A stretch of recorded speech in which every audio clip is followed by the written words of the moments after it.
এই বিজেপি আসবি নাকি? এ ভাই, এ কি বলছিস? হ্যাঁ, আরেকবার বল, আরেকবার বল প্লিজ। এই বিজেপি আসবি নাকি? না না না না না, আসবে না, আসবে না, তোর কিচ্ছু হবে না, তোর কোনো ভয় নেই, তুই যেই গর্তের মধ্যে লুকিয়ে আছিস সেখানেই থাক। এই এই কেউ আসবি না, আসবি না। ও ও ও একটু মাথায় প্রবলেম হয়ে গেছে, বুঝলি তো। ছাড় ছাড়, বাদ দে, বাদ দে।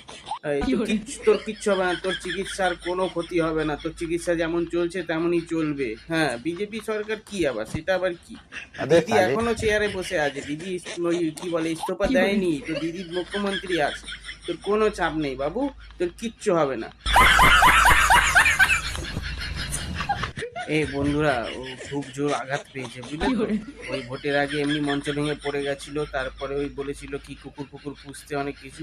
তো এই খবর দেখার পর থেকে এরকম হয়ে গেছে। তো ওকে কেউ ও কিছু বললে বলবা যে না না, বিজেপি আসবে না, বিজেপি সরকারে আসবে না, মমতা ব্যানার্জি সরকার। হ্যাঁ হ্যাঁ, ঠিক, ও একটু সুস্থ থাকুক। হ্যাঁ।